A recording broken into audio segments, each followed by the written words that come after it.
threat driving this is something the security community has been warning about for years. Harvest now, decrypt later. June 22nd was a big day for government-led cybersecurity initiatives. I'm Allie Diamond. This is your weekly cybersecurity news roundup, ThreatWire. The federal government just set a hard deadline to overhaul its encryption. Two major things happened. First, on June 22nd, U.S. leadership signed Executive Order 14412, titled Securing the Nation Against Advanced Cryptographic Attacks. The order gives federal agencies until December 31st, 2030 to migrate all high-value assets and high-impact systems to post-quantum cryptography for key establishment, and until December 31st, 2031 for digital signatures. That's 4 to 5 years earlier than the previous 2035 target set under the 2022 National Security Memorandum. Nation-state adversaries don't need a working quantum computer today. They just need to collect encrypted US data right now and sit on it until quantum hardware catches up. The executive order literally says the data collection is almost certainly already happening. The good news is that the algorithms are already ready. The NIST finalized 3 post-quantum standards back in August 2024, MLKEM for key exchange, MLDSA, and SLHDSA for signatures. What was missing was the mandate with consequences, and now there is one. For agencies, the action items start immediately. A post-quantum migration lead is to be named within 30 days. Inventory reviews and migration plans created within 90 days. If you sell to the government and you're still running legacy RSA and classic Diffie-Hellman, that probably becomes a compliance problem really fast. Now, I am not a quantum expert, nor do I have experience in government sales or government security. But as we know, governments are slow. Do you think these deadlines are possible? I do want to know what you think. Do you think that you believe that 2030 is actually achievable for federal systems, or are we going to be watching this deadline slip away? Let me know in the comments. Bsides news. LastPass had a data breach due to the theft of a third-party vendor's OAuth tokens. The breach only involved customer data and does not affect users' passwords. Alibaba is suing the US government after it got labeled as a Chinese military company after not being given a chance to respond. This has directly affected their ability to do business in the US.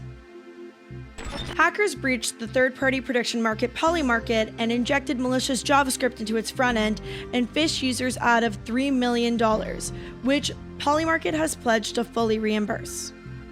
I always found this really funny, Five Eyes, like five guys, but this time Five Eyes means cybersecurity agencies. CISA, the UK's NCSC, the Australian Signals Directorate, and Canada's CCCS released a joint statement titled The AI Shift in Cyber Risk, Why Leaders Must Act Now.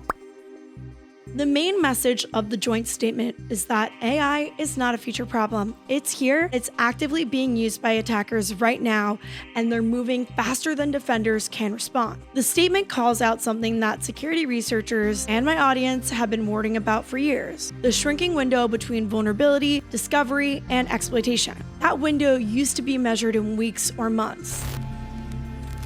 AI is now fully compressing it, where attackers can use AI to identify weaknesses, generate exploits, and launch campaigns at a scale and speed that human defenders simply cannot match with their current tooling and stance.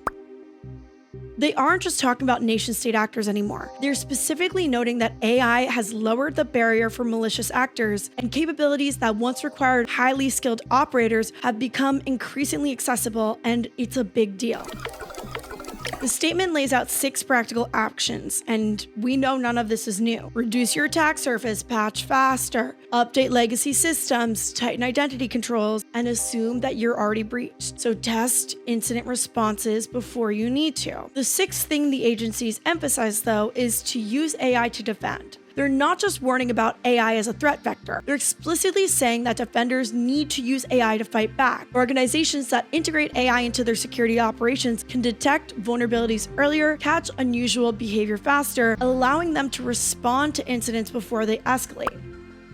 And those that don't do this are going to fall behind. The reality of things is that security practitioners have been saying this for a while, but it's the organizations that are not giving them the budget or teams or company alignment to make these solutions happen. By the way, did you know that Hack5 released a new product? It's called the SharkJack display. SharkJack, now with a display, and it's got a cool translucent retro hardware vibe.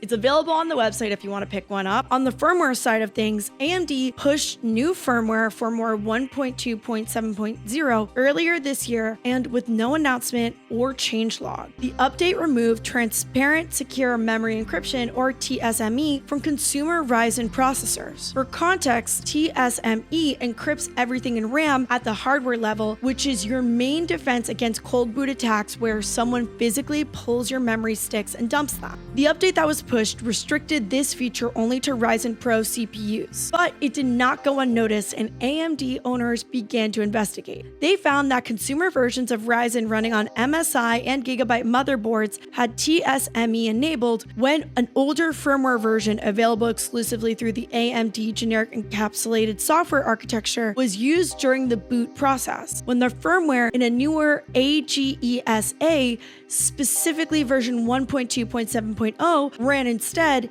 TSME showed as not supported. Pro versions of the Ryzen CPUs supported TSME across both motherboards and AGESA versions. AMD was pressured by owners to explain the changes, and the company declined to comment. And the community got loud. They knew their chips could continue to have TSME since the hardware literally did not change. AMD decided to reverse the decision. BIOS updates based on AGESA 1.3.0.1b are rolling out in July. This already has beta BIOSes out ahead of schedule, so features coming back, which is good. Eventually, AMD released a statement via email. Regarding certain non-Pro Ryzen 900 series desktop processors, a BIOS option to enable a memory guard was previously available but was removed in a recent update, AMD said in an email. Based on valuable community feedback, you will reinstate this option in an upcoming BIOS release in July. They still have yet to justify the removal of the encryption, but at least they listened to the community. Thank you so much for watching ThreatWire for the week of